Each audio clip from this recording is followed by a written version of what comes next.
What's up, everybody? What's going on? It is Wednesday. Took a day off yesterday. Kind of wanted to let the day be the day it was, being 9/11, and so I'll do a video on Saturday this week to just kind of make up for that gap, but didn't want to post anything yesterday. It just didn't feel right. So today, what are we talking about? Today, we're talking about another quote that I posted today around leadership, because this is Leadership Week. This is day 2 of Leadership Week. I'm excited. Today's quote is, "Don't find fault, find a remedy." And this is actually something that's really important and something that I take to heart very much. And a lot of things I'm gonna say about leadership, I'm gonna say that about, because there are a few things that since I've become a leader over the last handful of years, I've really tried to embody, to really embrace, because I really find leadership is a very important quality, because I've had terrible leaders. I know what it's like to live under somebody that just can't lead properly. And I don't want to be that guy. So I'm gonna do everything I can to make sure that doesn't happen.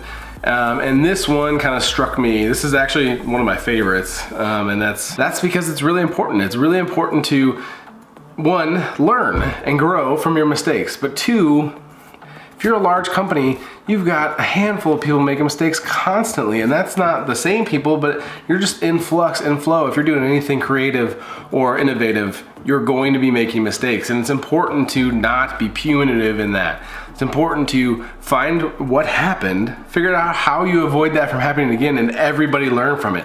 There's no benefit in being like, you messed up, it's your fault, why did you do that, figure it out, don't ever do it again. You just blew an opportunity to grow as a company, as an organization, because you looked at one person and said, hey, it's your fault. Ultimately, a lot of the things that happen in a day-to-day basis, especially when you're being innovative, are just part of the game. You gotta pay to play, and that payment is failure. There's no way for you to get through life, to get through your day-to-day as an innovative, bleeding edge company and not have failure. So you as a leader need to get comfortable with failure. And when people fail, your people fail, it's up to you to be the shield from up top. Stuff's gonna come down, customers are gonna be upset, timelines might be pushed back, things are gonna happen, but that's part of the game. That's part of being innovative, pushing the envelope, and being on the front lines. Somebody has to be there to do that, and somebody needs to be that middleman to be like, hey, we're doing this, and I understand you're frustrated that the timeline happened, but right now, this is where we're at, and this is what we're doing, and it's my fault. Yeah, I said it, yeah. You didn't write that code, you didn't make that mistake, but it's your fault. As a leader, it's your fault. It's your job to take that blame, because you're part of one single unit. A team is a single unit, from leadership to the lowest ranking member on that team. You are all one single solitary unit. And if you as a leader shift that blame downward, you failed. You have. That's as simple as that.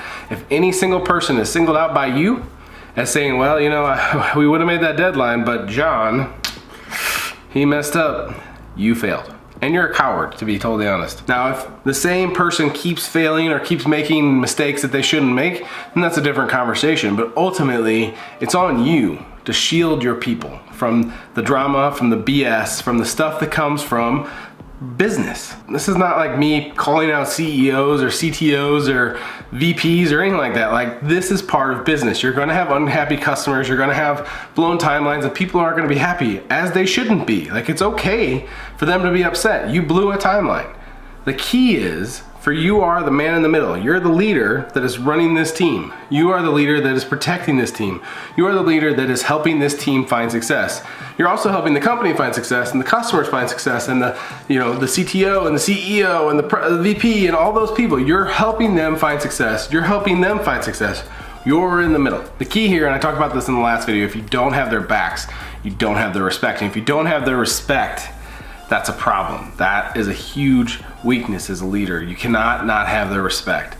Now, I'm not saying I've had every team's respect, or even individual contributors' respect of all my teams, but I try to make sure that shit doesn't roll downhill, and if it does, it hits me and stops, because I want my team to be able to function, be happy, and do the things they love to do. As a leader, you're always out front, taking the risk, taking the blame, shielding the team from the drama and the BS of the business world. That's what you have to do. That's what a good leader does. That's what they do. They shield.